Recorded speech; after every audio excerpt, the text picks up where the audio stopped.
importance of this subject in paper 2, that almost a 50% marks were from these sections. Both the houses, Lok Sabha and Rajya Sabha, has equal power. This question has also been asked in examination. This is the main difference between Indian political systems and British political systems. The UPSC is always focusing on the parliamentary committee questions like estimate committee. UPSC has been asked, then union and legislature, its structure, if you see, it is as much important as to what to read is also important at what not to read. So first we will go through the syllabus of the paper GS paper 2, which consists polity, constitutions, governance, international relations and IR. Right? Have you gone through the syllabus of UPSC GS paper 2? Everybody? Have you seen the syllabus? Have you seen the previous year papers, both for the prelims and mains? As we know, this polity and constitutions consist paper in prelims also or also in the mains. It's clear? But we will focus more on a conceptual based classes. Though it will be a combinations of both the sections, prelims and mains, we'll focus more on mains of the pattern, right? Why? Because if you see in the paper of a last year till 2024, the questions were more from the conceptual questions. It is not like which is can be asked a direct questions. What is the scenario before 10 years back? Now the question has been asked on conceptual based questions. So once we master the mains while writing an answer, so we will be in a very good positions to answer questions in prelims also. So rather going only for the prelims, objective type questions, we should go for the mains to prepare mains in a very holistic manner. Before starting the class, if you see the trend of the questions asked in previous year from 2013 to 2023 mains, if you analyze the paper, if you see the constitutions syllabus given by the UPSC, it has been divided into part. The first says Indian constitutions, historical underpinning. Right? Now before that, we should understand the difference between the constitution and polity. The UPSC mentions syllabus starting with the constitution and polity. So what is the difference between constitutions and polity? Anyone? Sorry? Okay, constitution is a book of law, supreme law of the land, we can say. The law through which the country can govern. Okay. And what is polity? So the it is structure like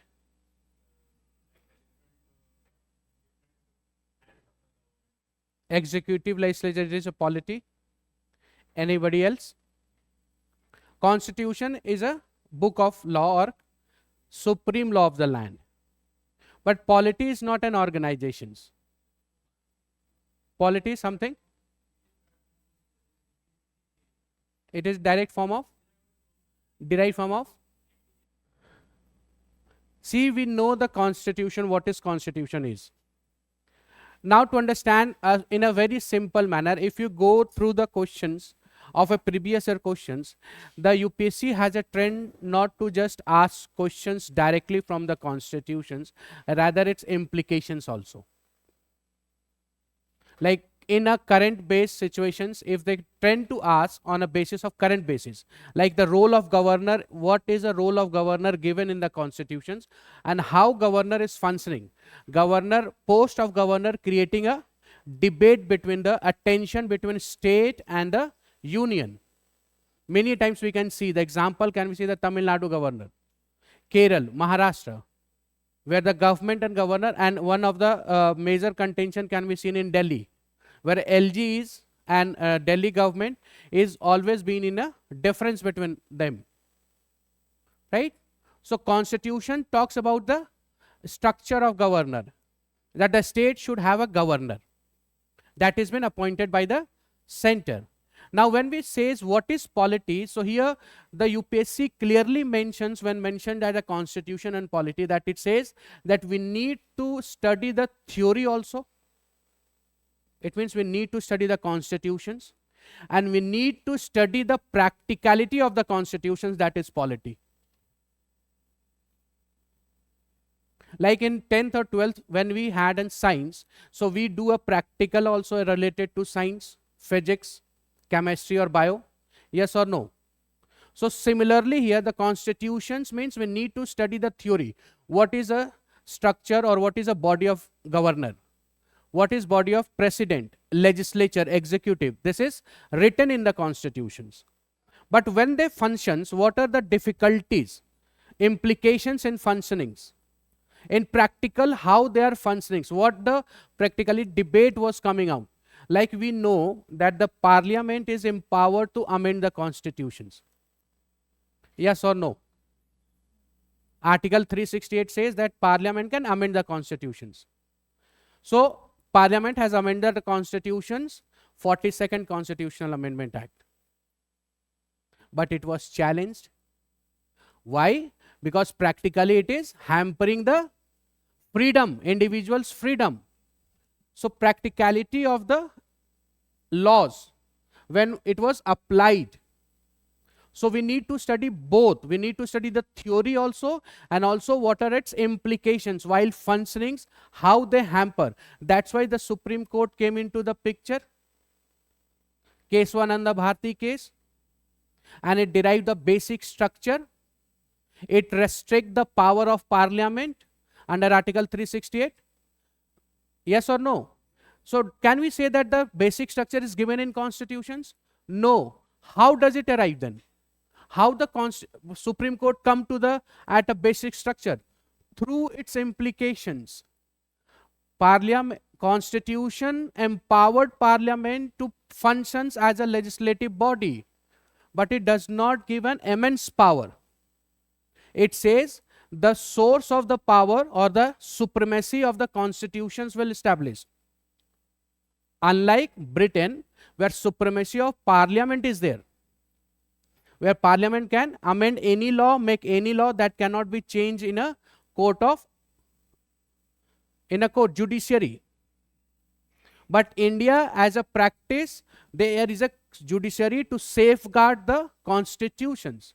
So whatever the difficulties or discrepancies arises from the bodies or organizations which is mentioned in the constitutions while it's functioning, so to come up with this practicality, so we need to study the polity also. That's why many a times questions were there with the last end that quote some example, come up with examples, illustrate some example with illustrations.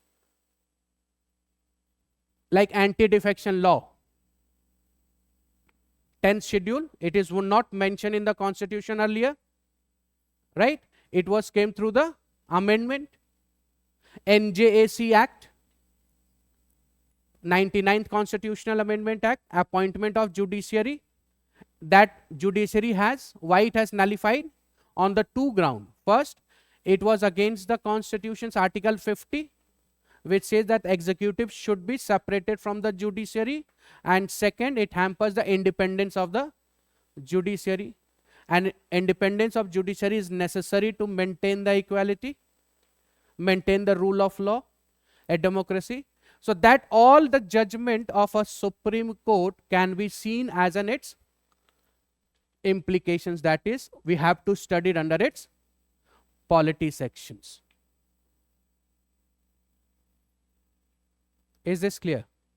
Now the difference clear why the UPSC has mentioned in constitutions and polity. So whatever the subject matter given under this heading, we need to study both its original, its theoretical form also, and its implications also. Like president, power of making ordinance, Article 123. But can a president can repromulgate again and again? No, that has come through the judgment of the Supreme Court. Are you getting my point? So there is no mention of such thing that president can use any number of time. But that implications, when it was used by the executive many number of times, the judiciary came into the force and restrict the power. Governor's power, how to control the state. Like recently the Supreme Court says that governor cannot hold a bill for the longer period as it was drafted by the people of the state, because government chosen by the people. So the people wills is behind the law, which is delayed by the governor's power, Article 200.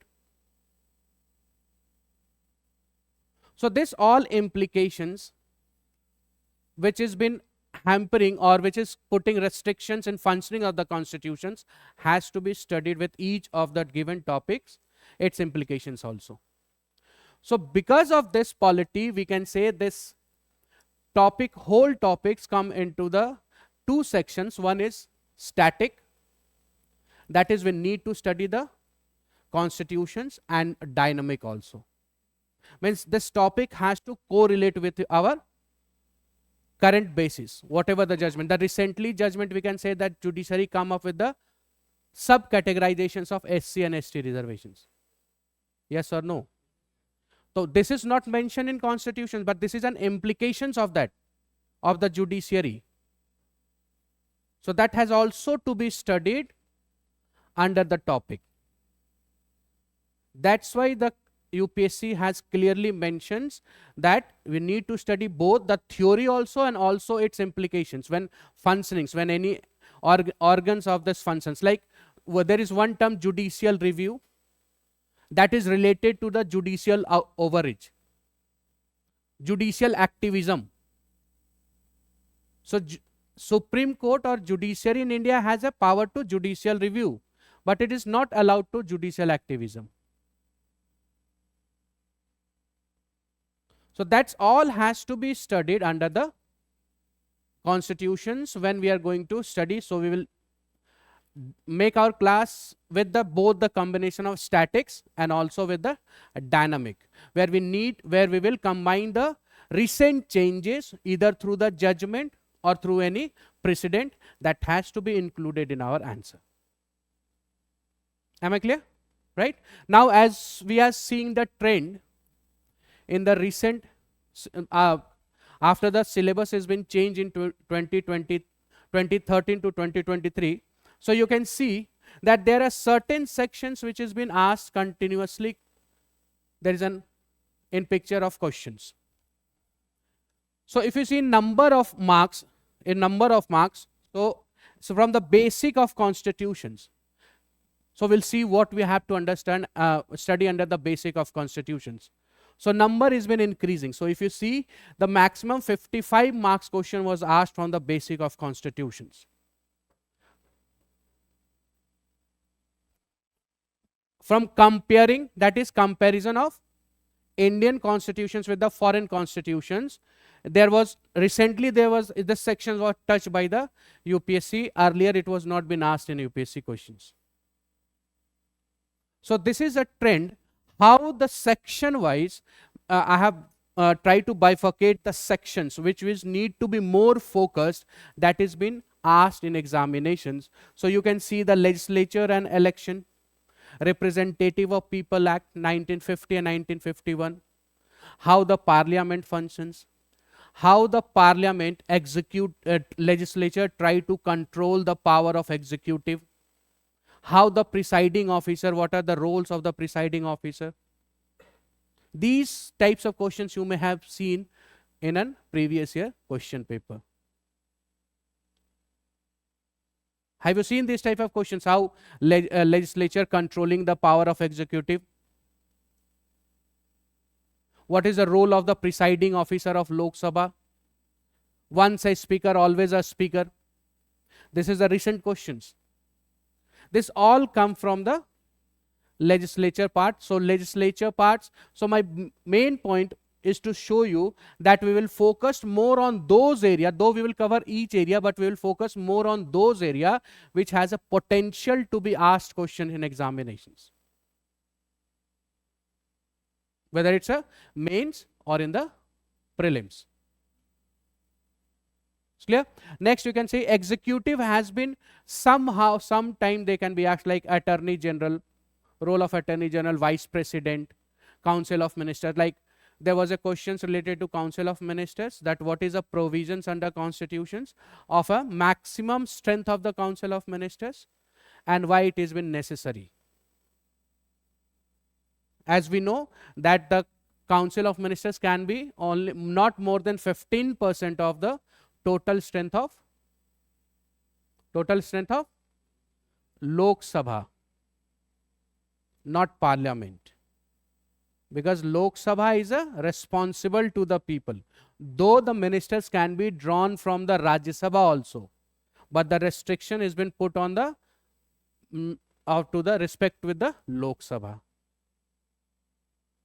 Am I clear? Now if you see the power separation of power, that is a concept between a legislature, executive, judiciary. This question is also, this area has also been focused, how they are functioning, how they are interrupting in one another. What is a dispute between the two? Mainly dispute between the legislature, executive and judiciary. How judiciary is checking? As we know, the separation of power is a concept of American concept. We can find a clear-cut separation of power in United States of America.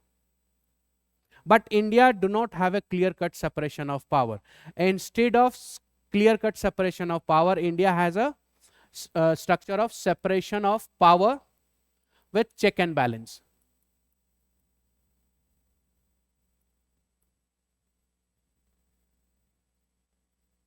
Now, when we say that America has a clear-cut separation of power, what do you mean by that?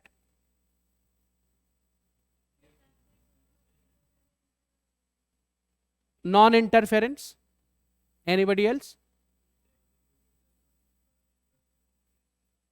Executive does, why it does not enjoy the confidence of the House?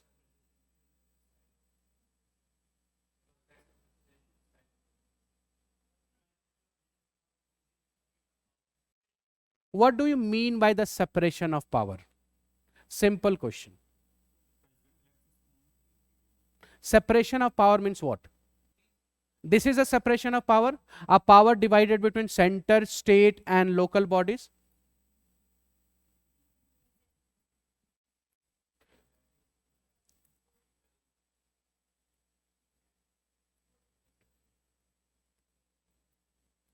So separation of power, what do you mean is the power divided between center, state and local self-government or local body.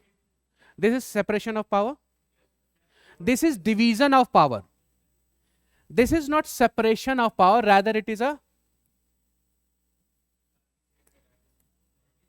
this is a division of power. Not vertical separation of power. This is division of power. The concept is division of power. The power is divided between the government. We have a 3-tier of government: central union government, state government, and after the 1992 we have the 3rd tier of government, that is local self-government, panchayati raj or municipalities.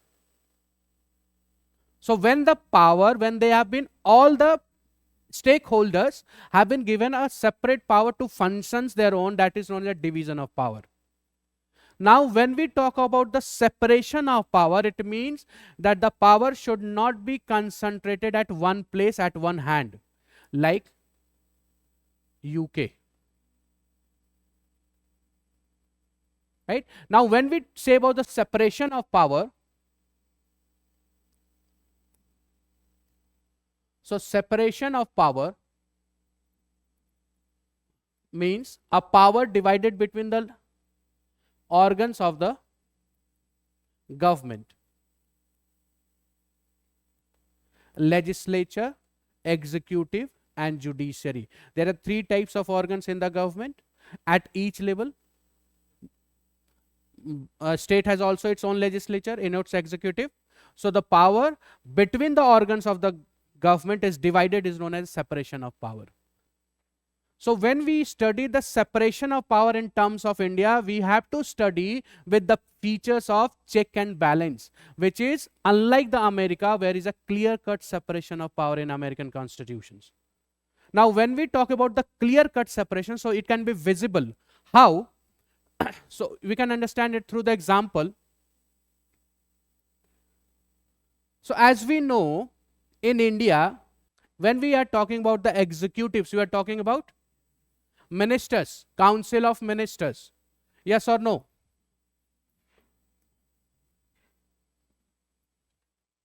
So they are executive. Council of ministers are executive. It has a different variations. We will discuss when we will discuss the council of ministers. So for holistic, we can understand the executive means a council of ministers. So this council of ministers will exist everywhere where there is a separation of power, right? Now legislature means all the members who are been elected by the people. They are legislature.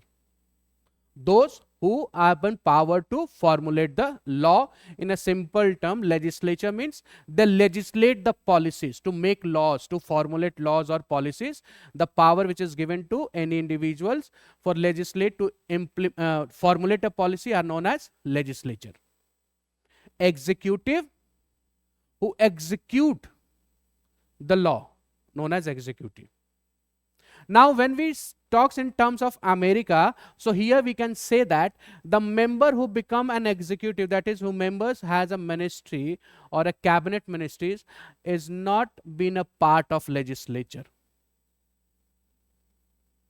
Means the president in America has a power to draw, to make anyone a ministers who is not a member of legislature, who is not a member of Congress. Congress in America is known as a Parliament of America. As in India it is known as Sansad, Lok Sabha and Rajya Sabha. So the Congress term in America is known as an Parliament, right? And it has a two house, Senate and House of Representative. So the executive who will be a minister is not be a member of either a Senate or a House of Representative. So executive is not been controlled by the legislature. Why? Because they are not member of that. So there is a clear-cut separation of power in America. But in case in India, we do not have a clear-cut separation. If we say how we can say is that to become a member of executive, the person has to be a member of legislature. Then only the person can be appointed as a minister. Are you getting my point?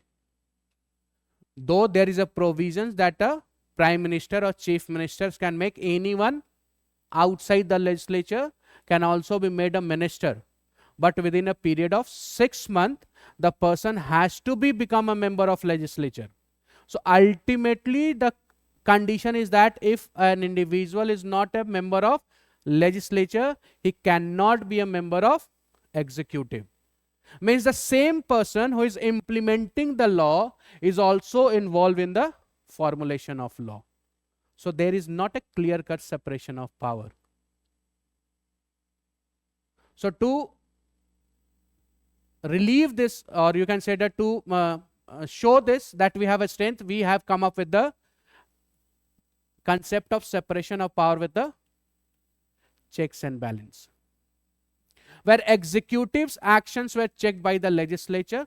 So we can say that executive can be removed from their office, means government can fall when legislature pass no confidence motions against the government. Yes or no? They can be controlled by cutting the budget through cut motions, token cut, policy cut, economic cut. This is the tools used by the legislature to disallow the budget to the government. The government can be controlled through the adjournment motions. So there are various tools through which the executives are made responsible to the legislature. Question are, these are the tools. So through this, executives actions are being checked by the legislature. Now there is a judiciary who is checking actions of both legislature and executive also. If legislature, like you can say that parliament has come up with the law of 99th Constitutional Amendment Act, NJAC, National Judicial Appointment Commissions. So if there was not a check and balance, so the legislature actions cannot be challenged in a court of law, but we have a policy of check and balance. So its action was challenged in a court of law, and the court of law is empowered, the Supreme Court is empowered to nullify any act of legislature on a basis of constitutions, whether it is unconstitutional or not. If it is unconstitutional, it is hampering the basic structure of the constitutions, so then it can be nullify that. So this is how our in India the organs of the government is functioning, that each of these are not interfering, rather checking its actions, other actions. So this is what we are going to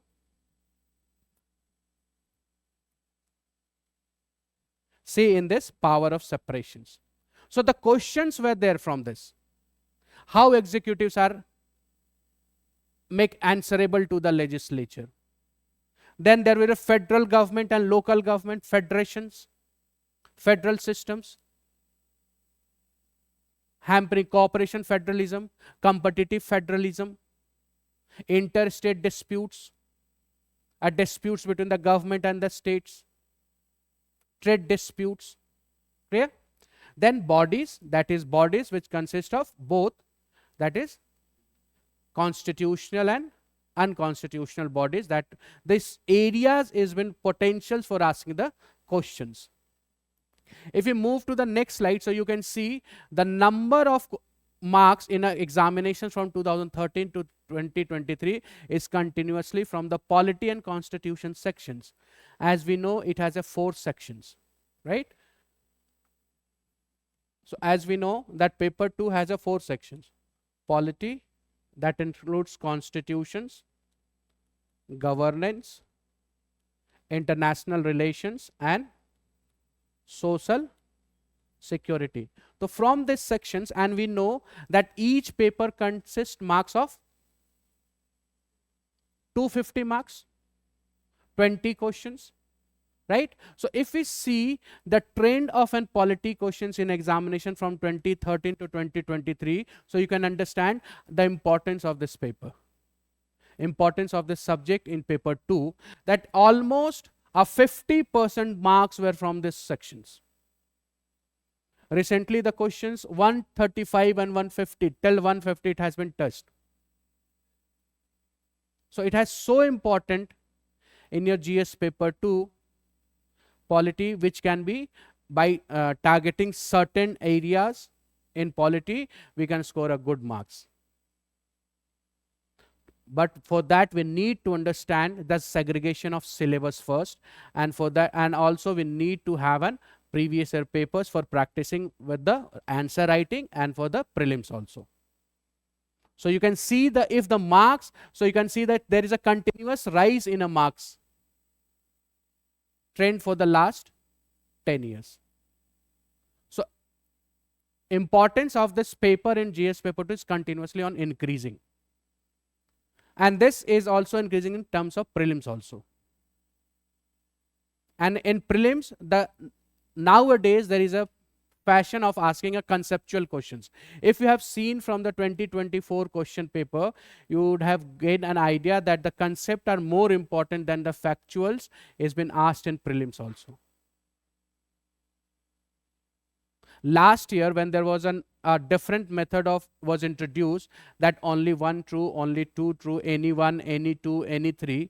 In that case, we need to have an understanding that the concept is so important that every question has to be on our tip or options. Then only we can mark the answer. Otherwise, there would be an earlier what we do as an hit and trial, or we can say that elimination method, that is not been applied.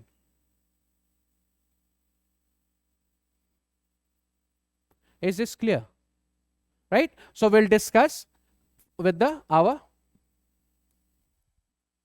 syllabus. So under Constitution and Polity, the first is Indian Constitution's historical underpinning. Now, what we need to study under the historical underpinning?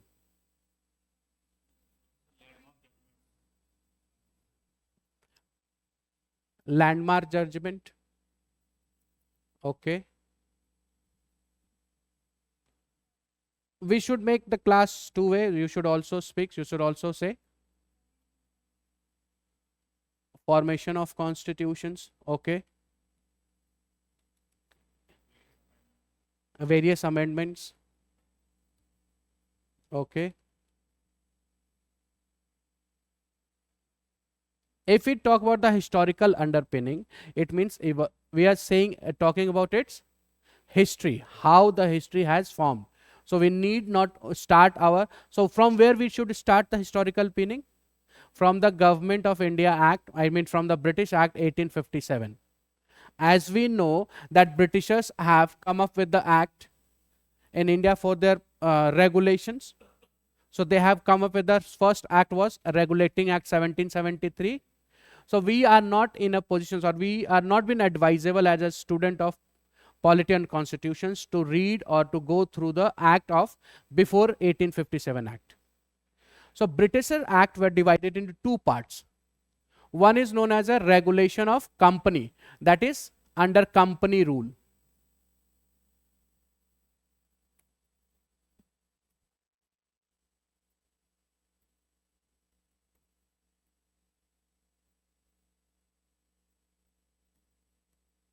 And under crown rule. So company rule are those that is from 1773 to 1853,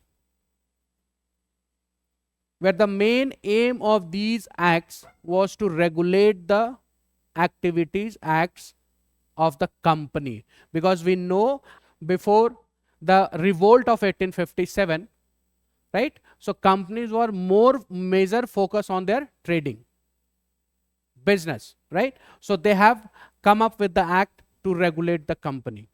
But as the revolt broke out, so they culminated into the administrations also. So that come under the crown power, that is from 1858 till 1947. So we as a polity students, we have to more focus on this sections of the act. So when we talk about the historical underpinning, so we will study the act also.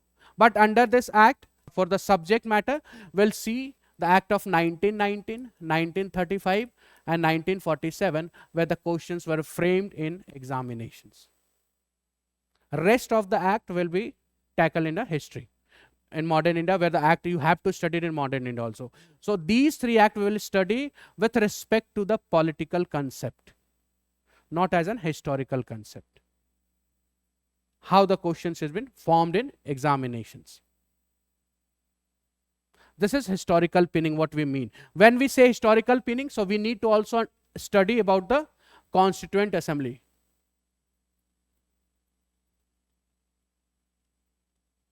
Constituent Assembly.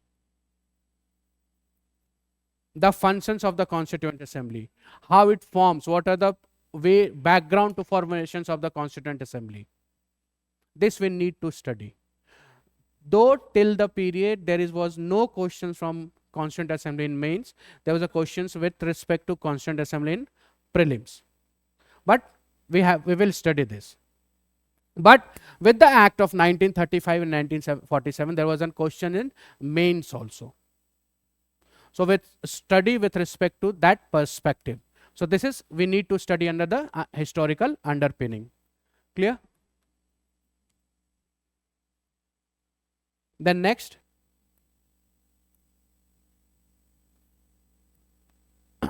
evolution. Now what is evolution? What we say when we talk about the evolution? What do you mean by the term evolution?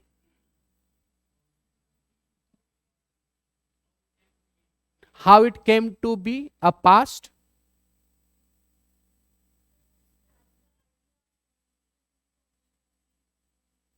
From the idea, means from the act till 1949.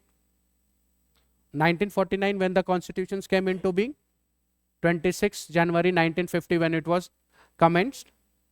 So under evolution we need to study that.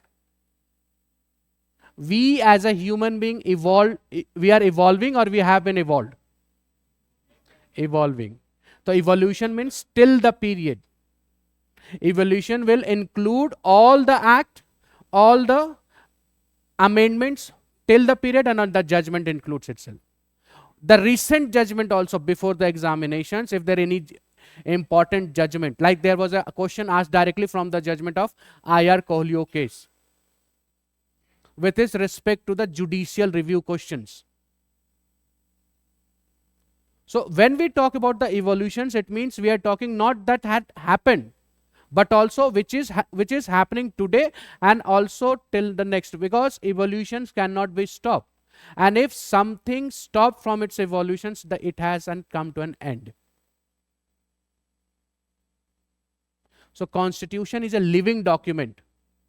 Why we say that Indian constitution is a living document? Because of its evolutions. It is still continuing to evolve and managing to satisfy the aspirations of a new generations.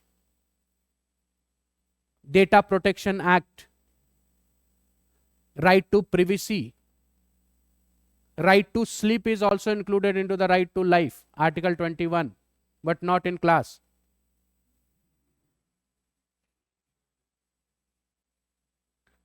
So this is evolutions. How the now this evolutions can also be included the recent judgment of Supreme Court subcategorizations of SC and ST. How it has hampered the 15 and Article 16, Article 14. Euthanasia, passive euthanasia, right to die, right to death, whether it is a constitutional right or not. So these all comes under the evolution. It means Indian constitution. So for this we need to understand how or why Indian constitution is known as a living document. Because it is always ready to keep on changing, evolving. And evolutions of constitutions can be assigned to what factors? Who can make changes in the constitutions? Only Parliament? Judiciary has also power, though not by the making laws, but by declaring something like basic structure. Many rights has been included into Article 21 by the judicial judgment. 25 rights has been included in Article 21. Preventive Detention Act was interpreted by the judiciary. Champak Durai case till the Menka Gandhi case. Article 21 talks about no person shall be deprived of his life and liberty at discretion and without till the procedure established by law. But judiciary has come up the another concept of due process of law. That is evolutions of the constitutions.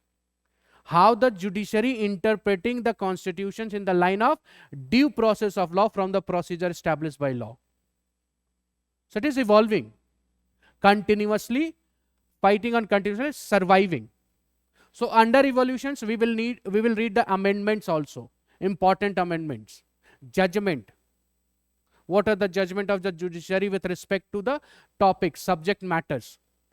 When we will see the precedent. So what are the judgment of the judiciary with respect to precedent, legislature, fundamental rights, DPSP? Are you getting my point? It's clear? And now when we talks about the features, so features of the constitutions, its features, what are its features? Division of powers, written constitutions, parliamentary form of government, rigid and flexible. These are the features. Lengthiest written constitutions. Bag of borrowings, inspirations. So that has to be studied under this. Then amendments, significant provisions, part 3rd, part 4th, fundamental rights, DPSP. Whether if you see the whole syllabus of UPSC, you will not find the mentions of part 3rd, part 4th, first part or second part. You cannot find any of this. So where it has mentioned in a significant provisions of the constitutions. And the questions were always from the fundamental rights, related to Article 21, related to Article 19, related to right to life, right to freedom of movement. Always will be a questions in this, in mains. Then basic structure of the constitutions. Now it is an, we can say the trend of the UPSC that every year there will be a question from the basic structure. Now when we say the basic structure, we stuck to the judgment of Kesav Nanda Bharti case where it has been defined. But the question from the basic structure is not from the judgment. Rather the list which has been included in the basic structure, that has been asking by the UPSC. Constitutional morality, constitutionalism, judicial review. These are the basic structure. Parliamentary form of government. There was one question asked that for the several years the parliamentary form of government is not deliver what is meant to be. It is high time to replace parliamentary form of government to presidential form of government. Do you agree? This was a question asked. So this question is from basic structure because parliamentary form of government is a part of basic structure. Are you getting my point? So there you need to write that we should not replace. Rather the defects should be reform. There should be change. We should reform the systems. We should not hold together, change the systems. Has to be answered in favor of parliamentary form of government with its defect. That is to be recourse, corrected. Are you getting my point? So this is what we need to understand under this first topic of the Indian constitutions. Now when we move to the second, that is functions and responsibility of the union and the states. What are the functions and responsibility of the union? As a union, what are its functions?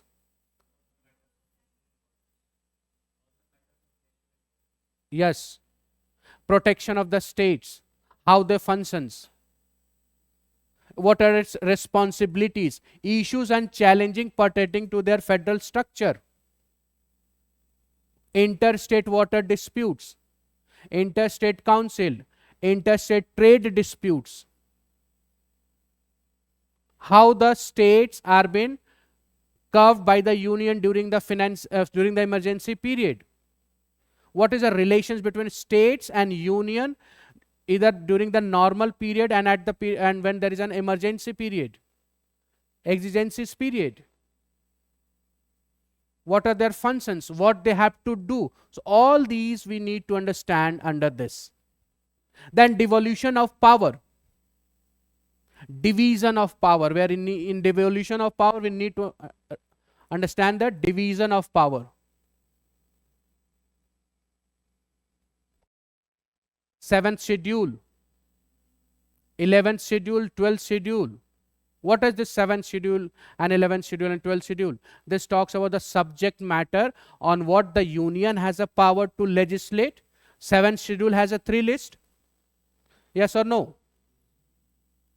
3 list: union list, state list, and concurrent list. This list shows that the division of power has been made between the union and the state. The state is also been given a power to legislate on certain matters. in which the union will not be interfere in normal time period. But if some emergency is there, so in that terms, the union will interfere in the state list. Article 249, at the time of national importance. In Article 352, national emergency. Article 356, state emergency. Or when the two or more states come together and ask the union to make any laws for them. So this is the area how we need to study. Then what is a concurrent list? Where both the power is given to union parliament and the state legislature also to formulate, to make laws with an agreement. That's why the concurrent means an agreement. This shows the federal structure between the which has been developed in India or which is practiced in India. But it is not a complete federal structure as practiced in USA. So we will also see what is a different, how the Indian federal system is different from the American federal systems. What are the ways in which they are been different? This we will also see, because we need to have a study of comparative politics also. So instead of doing a separate each of the world constitutions, we will discuss all those differences which we have borrowed and there is a difference in them. Are you getting my point? There is a belief that Indian constitution is a borrowed constitution. So do you think that Indian constitution is a borrowed constitution? What do you mean by when we say that it is a borrowed? Borrowing means what? क्या है वो?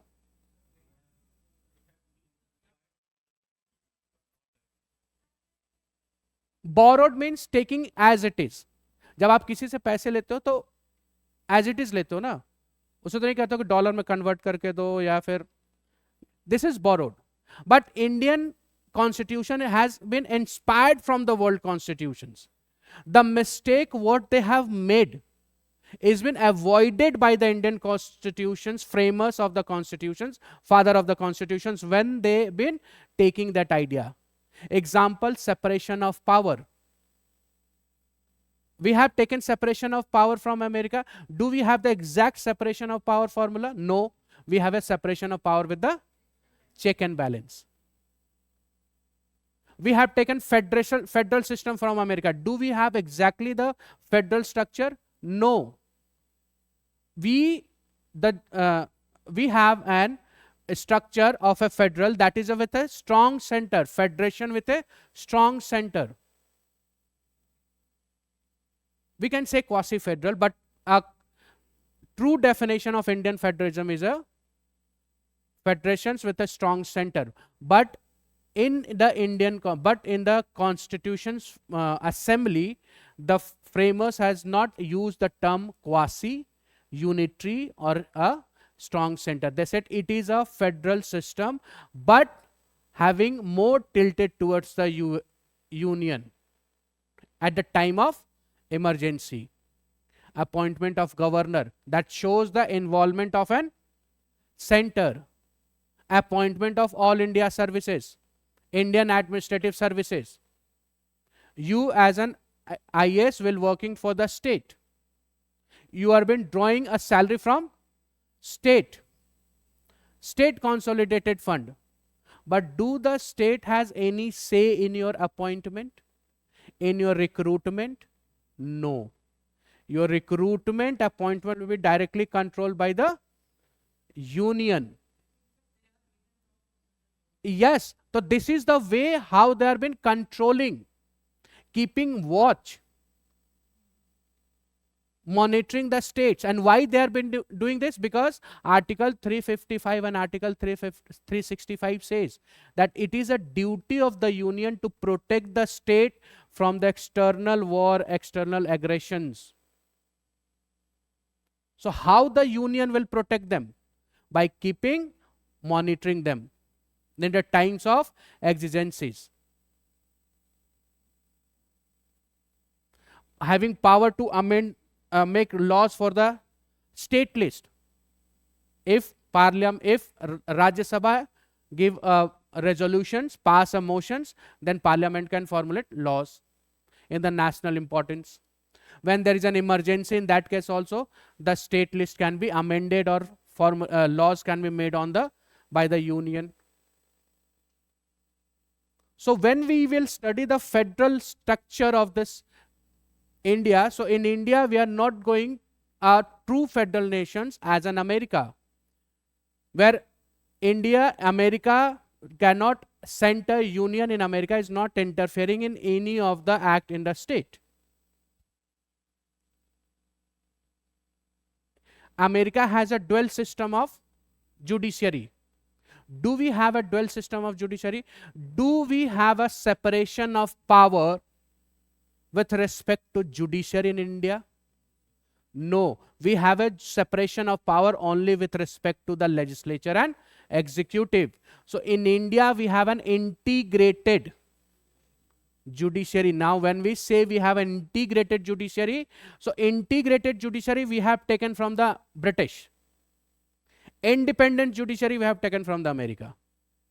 So we have an integrated and independent judiciary.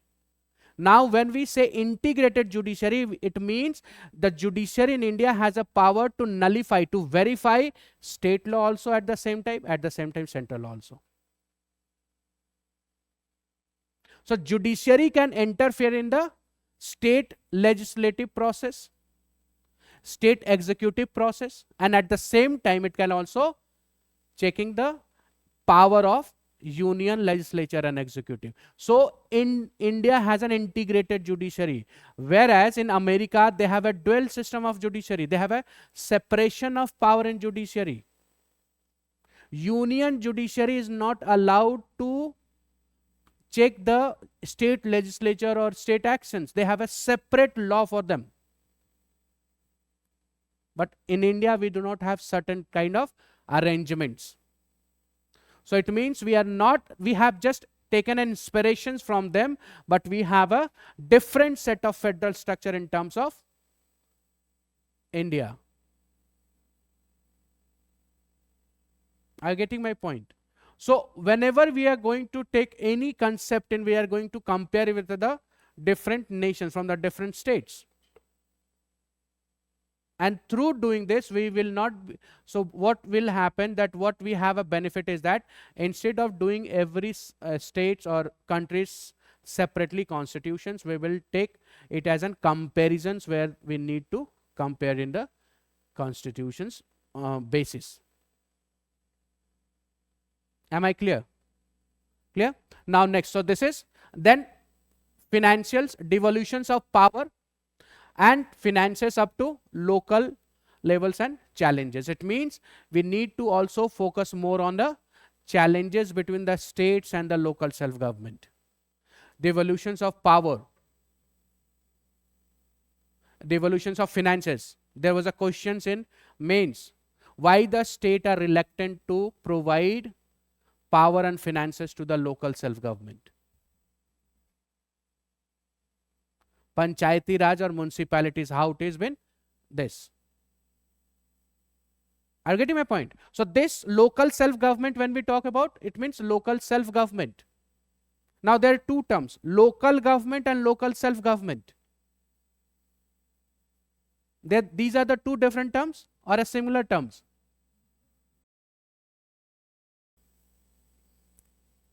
Local self-government and local government. So these two terms are similar or a different terms? Different terms. And how it is different? This is the difference between local self and local government. So local self is not at the district level, Jila Parishad. Okay. Local government is Panchayat.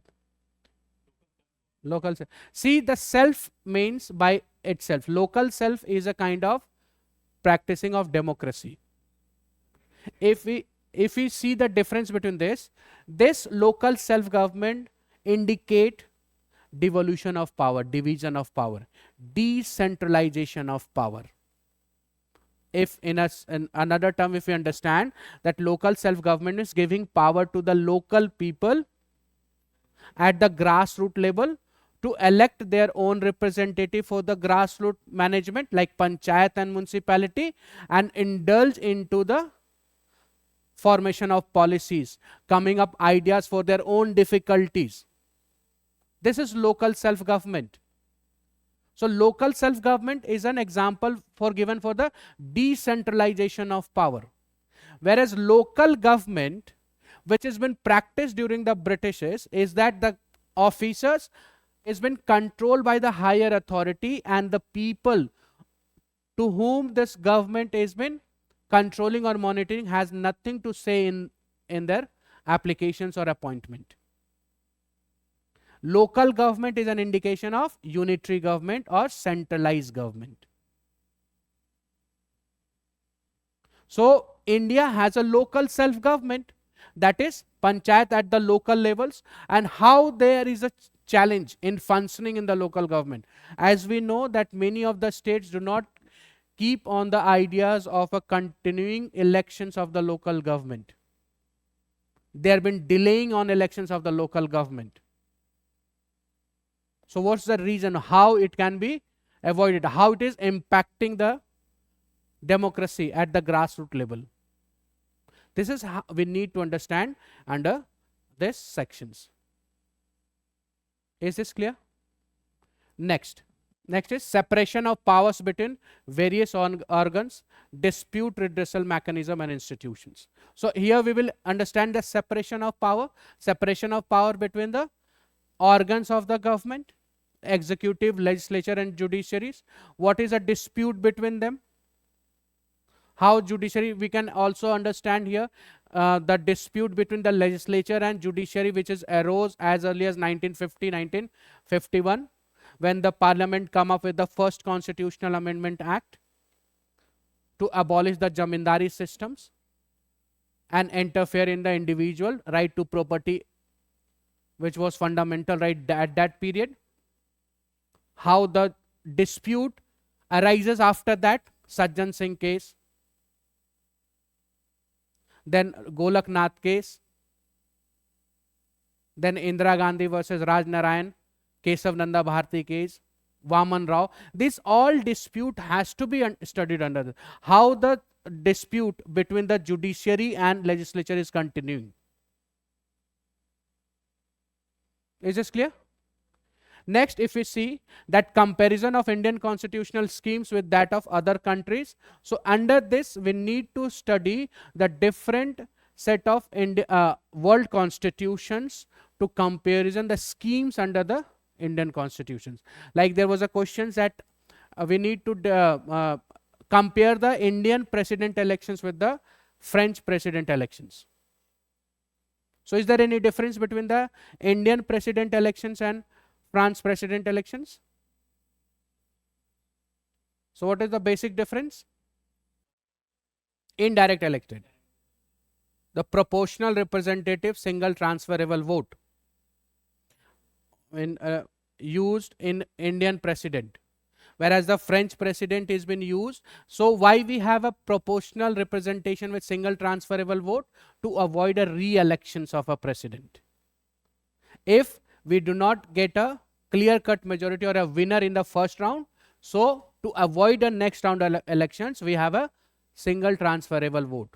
So continuing the number of counting, we can arrive to at a winner of the elections.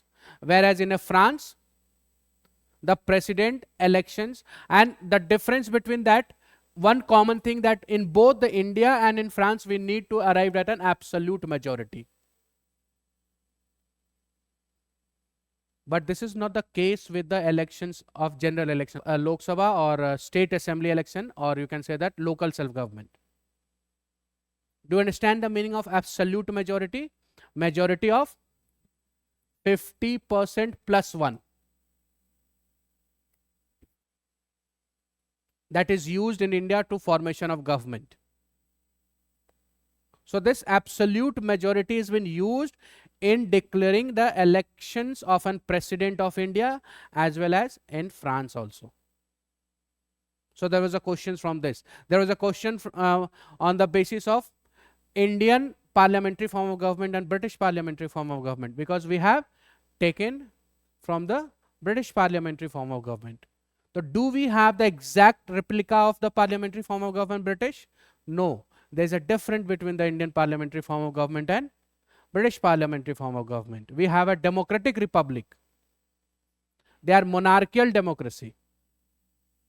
This is the main difference between Indian political systems and British political systems. When we talk about the monarchical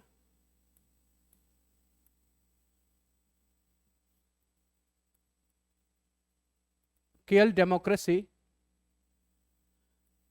so what do we mean by this? Head of the state will is hereditary. Monarchical means king or queen. It means head of the state is not for everyone. So the person who has been born in that family, monarch family, is only eligible to hold the head of the state post. But democracy, it means the government will be formed by the people. The prime minister will be selected by elections, direct elections from the people. So we have a different from the Britisher set of republican parliamentary form of government. We have a democratic republic. Now when we talk about the democratic republic, so we are talking about democracy means by the people. And when we talk about the republic, what do we mean by republic? Position should not be hereditary. Yes, republic means related to public. Or democracy means by people. So all the topmost post of the government is related to public, is belong to public. President of India. The post is open for everyone. It is not hereditary as he said, as a case in the British. So elections will be held for the republic also. So we have a democratic republic. So this is a difference between the British parliamentary form of government and Indian parliamentary form of government. One set of difference. In Britain, they have a parliamentary sovereignty. Means parliamentary supremacy is there. It also means that if the British Parliament make any laws and take anyone's right, they have no remedy to move the court against the laws made by the Parliament. So the rights of the people in Britain is at the mercy of the Parliament. But this is not the case in India. Yes, we have where the judiciary, we do not have a judicial supremacy, nor we have a parliamentary supremacy. We have a constitutional supremacy, where the judiciary is established to check the legislative actions. Are you getting my point? How it has been differentiated from the British parliamentary form of government and Indian parliamentary form of government. This all schemes has to be studied when we will study the particular feature of the Indian constitutions. And there itself we will make a differentiate between the comparing political structure of all over the world. So instead of going for separate study of the world constitutions, it is better to have an understanding with at the same place when we are studying the features of the constitutions. Is this clear? Right? So let's see the next. Next is Parliament and state legislature. Their structure, how they are formed, what are the ways through which formed. That we know that we have a bicameral structure at the center level, at the union level also, and some state also follows the bicameral structure.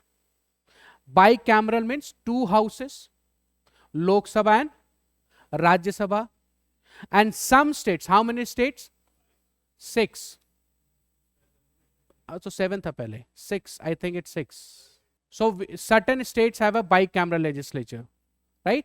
So that structure has to be studied here. Bicameralism. Now, on what basis the state council state legislature is formed? Legislative council is formed, who has been empowered to formulate, who is empowered to form or make or to dissolve the council. That all has to be studied in the structure. 6 hai na? 6 hai. Karnataka bhi, yes. Is it clear? So the structure is to be functions. How the Lok Sabha and Rajya Sabha are differentiated. What is the power to the Lok Sabha given? How the Lok Sabha is formed? What is the difference between the Lok Sabha and Rajya Sabha? As we know, the one important difference between the Lok Sabha and Rajya Sabha is that Lok Sabha is not a permanent body. It is subject to dissolution. Whereas Rajya Sabha is permanent body. When we say that it is a permanent body, it means it cannot be dissolved.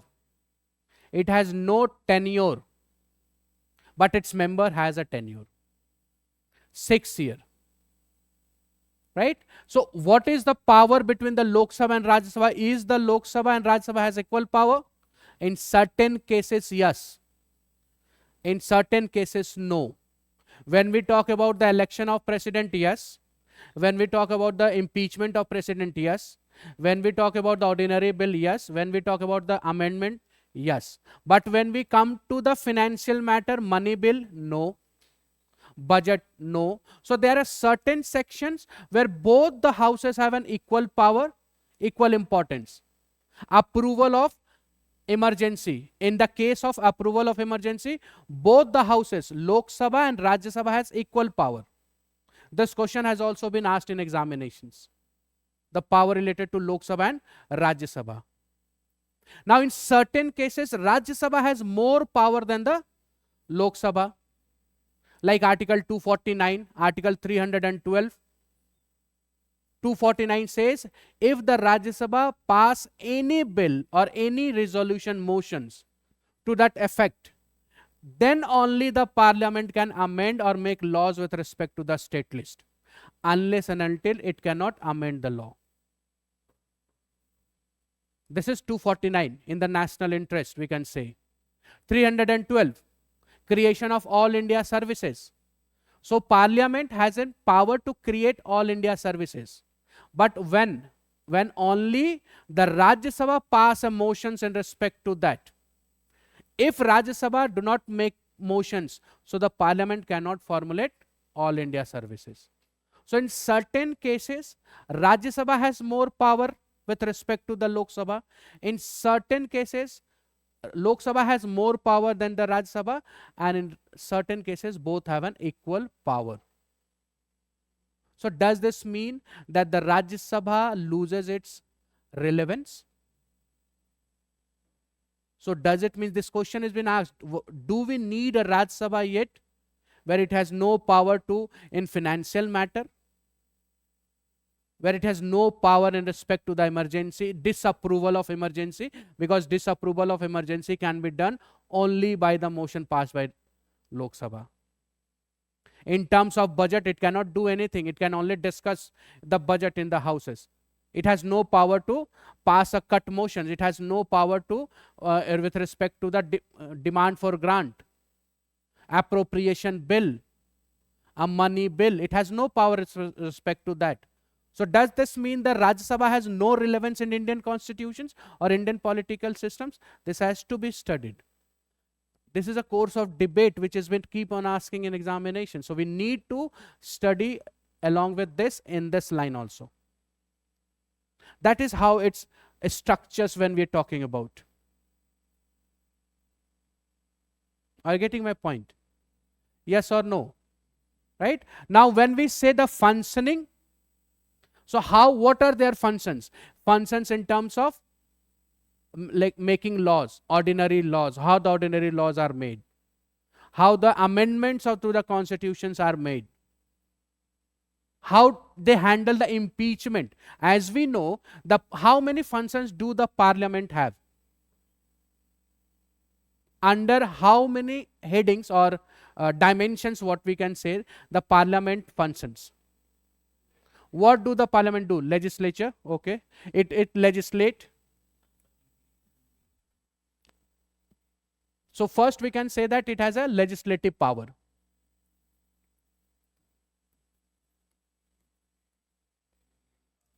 Amending power, okay. Do it has a judicial power? No judicial power. Legislature do not have a, parliament do not have a judicial power. Yes or no?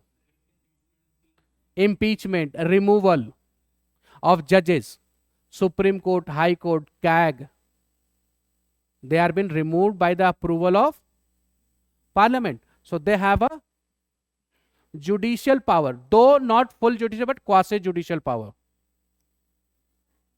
Financial power, they are the parliament without whose approval the money cannot be withdrawn from the consolidated fund of India.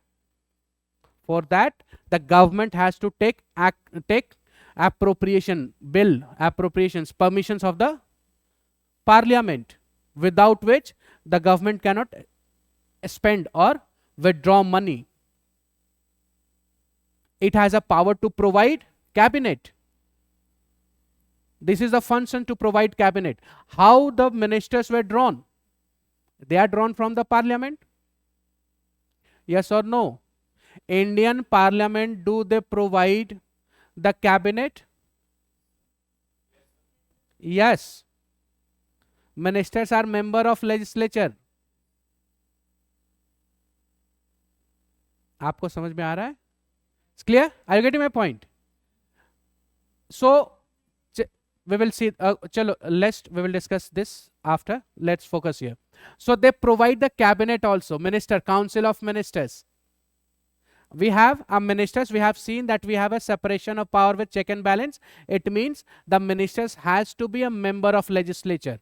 So they're helping in providing the cabinet, and both the houses have a role in providing the cabinet. Where there in the states where they have a bicameral, so some ministers are from the council also.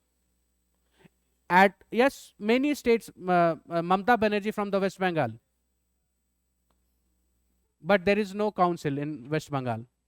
So they have a power, like in Rajya Sabha. Our previous earlier prime minister, former prime minister Dr. Manmohan Singh is from the Rajya Sabha. Many of the current foreign affairs ministers is from the Rajya Sabha. Yes. So many of the cabinet, so it means that this is the area how our parliament is functioning, legislature is functioning. Amendment of the constitution is also one of the functions.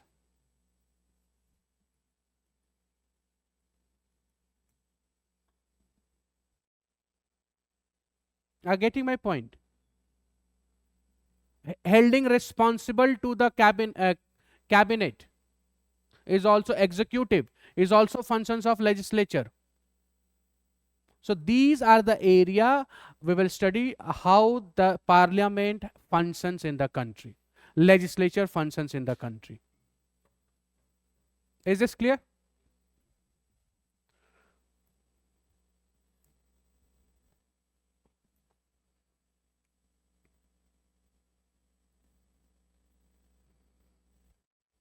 Structure, functioning, conduct of businesses, power we have seen, right? Adjournment motions, what is the power of? So speaker, deputy speaker, joint session, that all has to be come under this. Then power and privileges, what are the privileges of member of parliament? Like there cannot be any civil cases during, no arrest during the process, house is going on. Yes, they are been the whatever been said in the house or whatever vote put in the house cannot be challenged in a court of law, cannot be criticized outside. Their image cannot be malign outside on whatever they do in the house. They have a privileges over there. They have a protections in the house, right? So these are the privileges. An issue arising out of this is means it is talking about the 10th schedule, that is defection law. that though they have a right to participate, but they do not have a right to change the political party or move from one side to another side. Defections. When they have a privilege, so they do not breach. They should also obey, they should also respect the house. They should not interfere in the functioning of the house. Do not interpret the functioning of the house. Is this clear? So this all has to be studied under this. This is the fifth. Next, in the syllabus. So next is structure, organization and function of executive and judiciary. So here we'll study Council of Ministers, how the Council of Ministers functions, what is the structure of Council of Ministers. So we know that the Constitution of India has not mentioned the division of Council of Ministers, or it has no mention of a structure of Council of Ministers. It only mentioned that India has to be a Council of Ministers. So the article 74, 75 talks about the Council of Ministers. But we need to study also, the questions is also been asking about the structures, the formations of Council of Ministers, the division of Council of Ministers, right? So in the Council of Ministers, we will study the Cabinet Ministers, which is also form the Council of Ministers, Minister of State, which is a part of Council of Ministers, Minister of State with independent charge is a part of Council of Ministers, Deputy Minister is a part of Council of Ministers. Does the constitutions mention the Cabinet Minister? Other than one place, there is no mention of Cabinet in the constitutions. That is Article 352 talks about that the President cannot impose national emergency unless the Cabinet advise him in a writing. So the term cabinet is mentioned in constitution only at one place, that is Article 352. Rest of the places when it talks about the functionings, that is to be in the terms of Council of Ministers. Is it clear? So what are their functions? How they are formed? What is the structure? What are the limitation imposed by constitutions in having the body of Council of Ministers? As we know that it says that only 15%. So there is no minimum or maximum number prescribed by the constitutions to have a Council of Ministers. The constitution only says that the government cannot have more than 15% of the populations or Council of Ministers of the total membership of Lok Sabha. Clear? Now, structure and organizations of judiciary.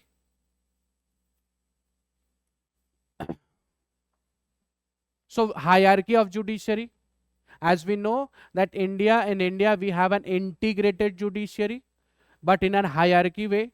So, topmost there will be a Supreme Court. How the Supreme Court is been formed? What is a debate with respect to Supreme Court?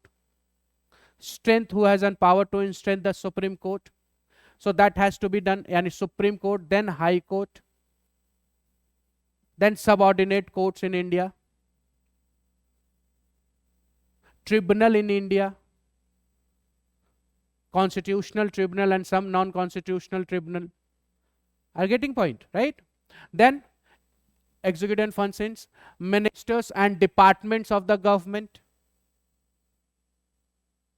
Then under this we will also study the parliamentary committee, parliamentary forum committee, then cabinet committee.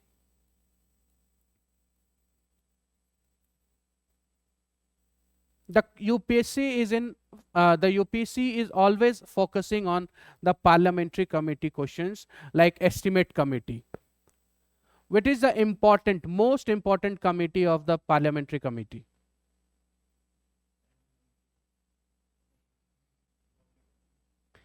Standing committee, दो ही तो committee है, standing committee और ad hoc committee. तो आपने कह दिया standing committee is important.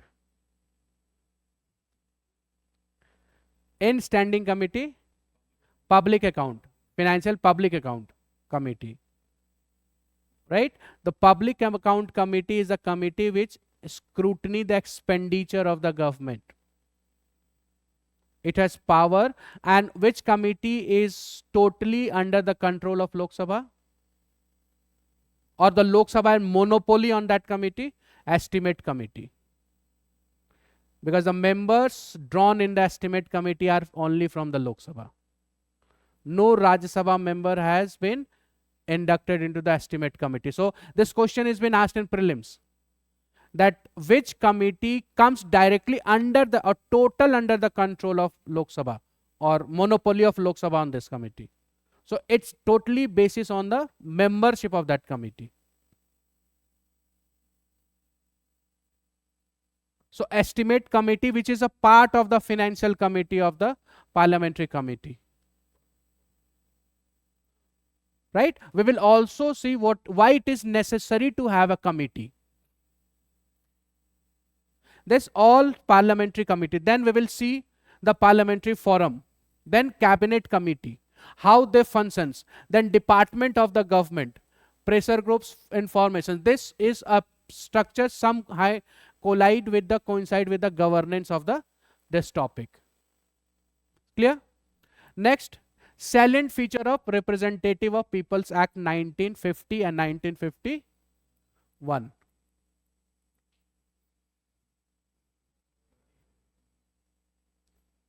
It's clear? Now there is two acts related to Representative of People's Act 1950 and 1951. Is there any difference between the two acts? Or one is valid, one is not valid? Both are valid. So why there is two acts with respect to same functions? People's Representative Act.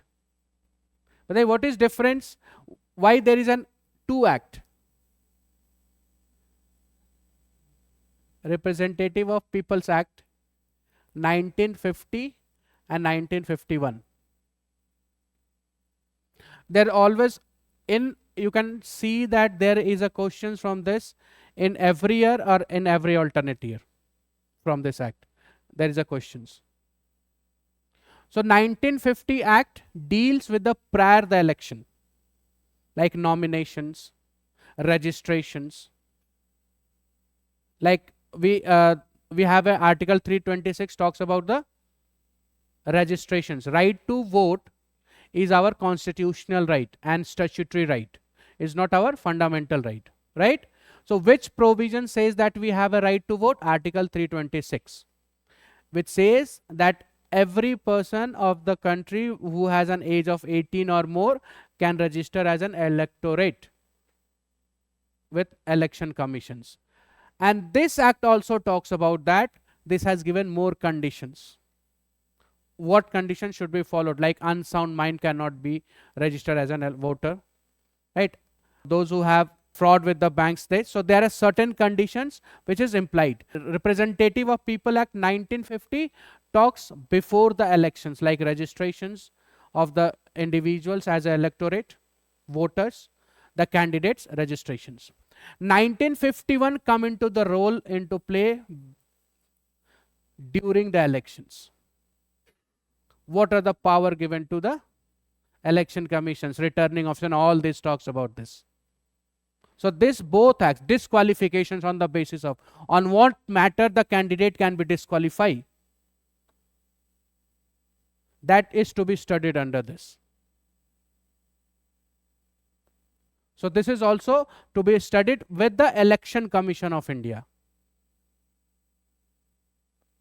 because this is related to the election matters in India. Is it clear? Next, if we see that appointment of various constitutional posts, powers, functions, responsibility of various constitutional bodies, right? Like Attorney General of India, CAG, Election Commission of India, UPSC, State Public Service Commissions, Joint Public Service Commissions. These are the constitutional bodies: National Commission for SC and ST, National Commission for Backward Classes. These are the, women is not constitutional. This is National Commission for Women is an statutory, right? Backward classes. Then Commission for the Linguistic Promotion, right? These are the constitutional bodies, its functions, whether they have a civil body or not, civil authority or civil jurisdictions, criminal jurisdictions. This has to be understood, right? Then we need a statutory, regulatory and various quasi-judicial bodies also. Those which have a quasi-judicial function, they can impose or call into the questions of the evidence, like NGT. Yes, NALSA, Legal Service Authority, which has a power to provide free legal aid to the individuals, Article 39. So unconstitutional and judicial body has to be also studied, where it is a habit of asking questions from this, like NHRC, SHRC, Human Rights Commission, National Human Rights Commission, State Human Rights Commissions, Niti Aayog. These are not constitutional, but this body has to be studied. The questions were coming from this sections also. Lok Adalat, Lokayukt, Consumer Protection Act, certain tribunals we can say, which is to be studied, which is not mentioned in constitutions. Are you getting my point? So this is a bifurcations of syllabus, which before it is necessary that before starting a course, one should have to be aware about that what we need to study from the polity or from our respective subject. Is it clear? Now when we talks about the sources of this, that what source we should follow for the polity, so NCERT 10 to 12th.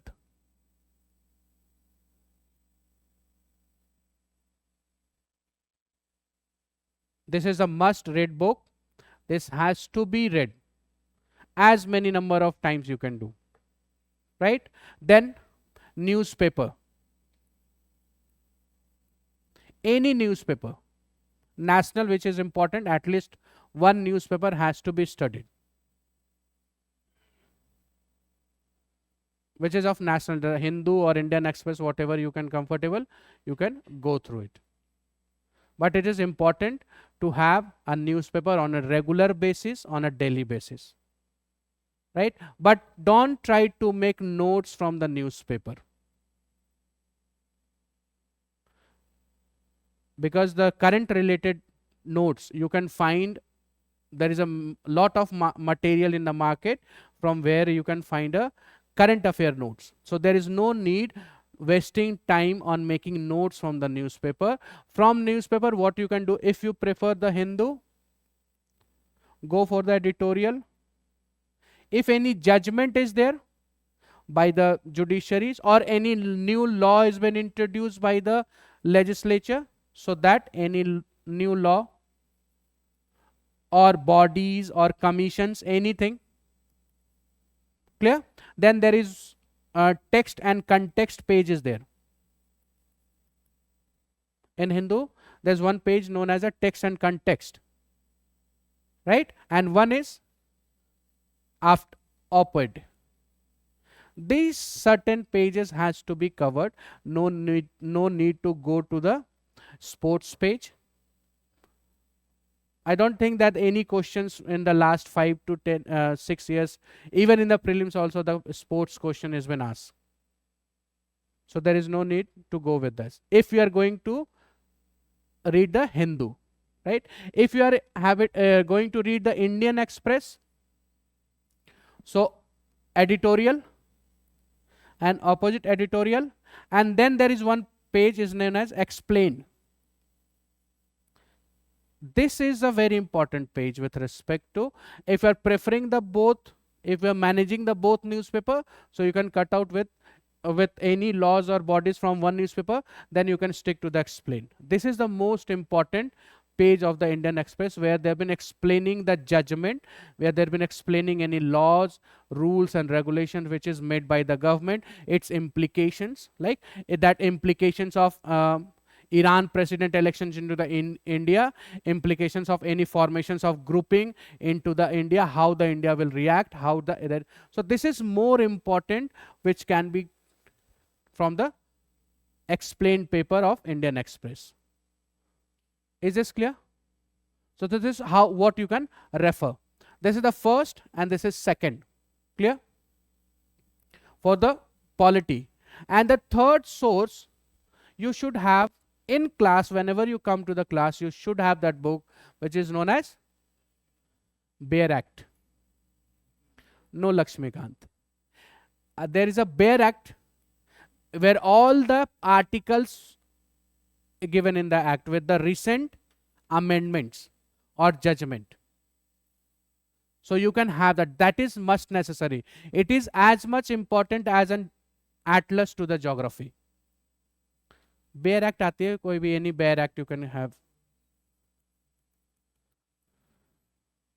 Any Bare Act, but not see, there are two types of Bare Act. One come for the law students and one for the individuals. So you can not go with the law students Bare Act. One Bare Act is known Bakshi, M Bakshi.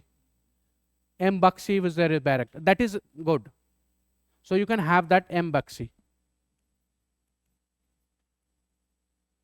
This is the sources what you need to be covered during the classes, and rest and most important other than these three sources is syllabus plus previous year questions, that is for prelims and mains. And these two things, syllabus and previous year questions, has to be referred on a regular basis. How much? 10 years. देखिए, the syllabus has been changed from 2013, so mains clear 2013 should be there, right? And this is from 2011 because prelims syllabus was changed from 2011, right? So now how to use this? So as we finish any topic in the class, how to revise that topic? Go through the previous year paper and solve the previous year paper with respect to prelims and with respect to mains. So by doing this, what you can come to a conclusion that whether our class is going in a right direction or not. This is the first. You can judge a class whether you are in a right coach or not. Second, whether your self preparation has been up to the date or not by solving the previous year questions. So this will help to give you a confidence that you have been in a right direction and you are doing a right preparations. So you will also be stick to the specific topic and to the specific subject what you need to read for the examinations. Are you getting my point? And with respect to the class, I will try to cover as much as been possible for all the subject matter. That for that you do not need to refer to outside any material other except than the current. That has to be accommodate from the NCERT. But your base has to be much clear with the NCERT and newspaper. So NCERT is must for your preparations of any subject. I'm talking about any subject. Is this clear? Right? So this is the subject or syllabus of the topic. Now let's see certain questions which has been asked on what we have discussed in the class. So we will see, and you can ask now today you can ask any questions from the polity sections. But from the next class when we will start, so the questions will be entertained only related to the particular topic. That to smooth functioning of the class and to completions of the courses in a due time. So today you can ask from any sections where if any confusion is there, you need to clarify anything from the any sections. From the next class, we'll stick to the strictly to the class based questions. that is going to be on this, right? So class would be, I would like to have a class with the interactive class, right? And whatever I will let you know or discuss the concept, I will let you write also. Means I will dictate something what I will ask you to copy down from the board. That is a structure and something, right? With respect to the articles, I will not going to dictate you the articles. For that you need to have that PM Bakshi. That is bare act.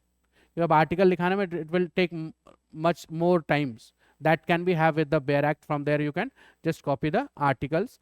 We will have the interpretations, judgment and explanation of that article in the class. That will be more effective class. It will also give you to indulge into your study by going through the articles and writing an articles and then understanding at your end when you will revise the class. Is it okay? ठीक है? Let's see certain questions from the previous years. Here I have tried to accommodate a question from 2023 also in mains. So, and with the topic wise, the section wise, it has been given in the UPSC syllabus. In that manner, I have tried to accommodate the questions also, right? So if we see from the first point of the syllabus, that is historical underpinning, including the basic structure, special provisions, comparisons, features, evolutions. So there was a questions in 2023 from the basic structure which says constitutionally guaranteed judicial independence is a prerequisite of a democracy, and independence of judiciary is a basic structure of the constitutions. So the question says, so you can see how the section wise what we have divided, how the UPSC has given a section wise in the syllabus, which has been sticking to that syllabus and asking questions from those sections. So this is basic structure, that having a democracy, it is necessary that judiciary should be independent. So we need to give a views that why it is necessary to have it, to protect the rule of law, to protect the individual's rights, right? Then in 2023, the another question from this, that Constitution of India is a living instrument. Evolutions is a living document with capabilities of enormous dynamism. It is a constitution made on for a progressive society, means modern society when the new aspirations coming up. Illustrate with special reference to expanding the horizon of right to life and personal liberty, that is from Article 21, that is again from the special significant or features of the Indian constitutions.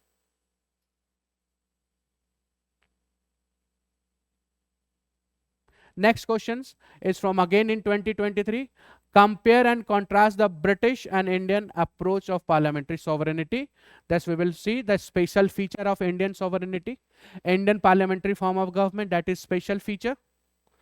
There only we will see what is the difference between the Indian part of parliamentary form of government and Britishers part of parliamentary form of government. That can be written here. Is it clear? So this is similarly in 2022. The most significant achievement of modern law in India is to constitutionalization of environment problem by the Supreme Court. That is again Article 21. It says that decent environment is a fundamental right of every individuals. So it means constitutionalization of the environmentalist. It means Article 45, we talk about in the DPSP, that the state should endeavors to protect environment, which has been made an fundamental right by the judiciary in this. So judicial statement, judicial decision has to be written under this. Again here it is to be needed to be discuss the fundamental rights and directive principle of state policies. जबकि आप देख सकते हैं syllabus में there is no mention of these two terms, part 3rd and part 4th. But the question has been asking from that part. this is why we need to segregate or diversify, or we can say bisect the syllabus of our subject before starting our preparations. You may take time for 1 or 2 or 3 months to bisect the syllabus, but it is necessary to do that. Then your preparations will start in a right directions. It is as much important as to what to read is also important that what not to read, what to left for your preparations, because there is lot of things to be read. And it is impossible for a student in a year or in a 2 year to read everything under the sky. So it's better way to know what to left behind or what to leave is through the syllabus. That's why I have taken today's class in just bisecting the syllabus and let you understand what the syllabus of the paper 2 is. Is this clear? Similarly, there are more questions like right to movement and residence throughout the territories of India are freely available to Indian citizens, but the rights are not absolute. Comment. Again, Article 19 has been asked. Right? Similarly, there are more questions. Constitutional morality. Again, a basic structure. Constitutional morality. So these are the certain concepts we will discuss. In fact, from the next class, we'll start with the discussing with all these terms. Constitutionalism, what is constitution, written, unwritten constitutions, constitutional moralities, its feature. State, what is state? Because the state has also been asked. When we will discuss the state, we are not going to discuss the state with respect to Article 12 or Article 36.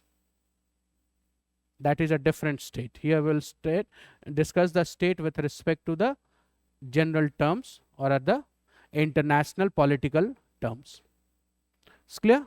So this is certain questions what I have been tried to segregate according to the topics, like executive. So you can see executives, the questions from the executive. Discuss the role of Vice President of India as the chairman of Rajya Sabha. Direct questions from executive can be asked. As we have seen in the analysis of paper that there are less questions from the executive. Right? That is in 2022. Then again, discuss the essential condition for the exercise of legislative power by governor, a state executive. Discuss the legality of re-promulgations, power of governor. That is what we have been discussing, polity. So first part of this question is constitution. Second part of the constitution is related to polity.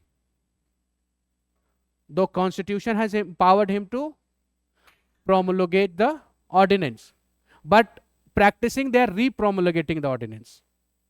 So what are its implications?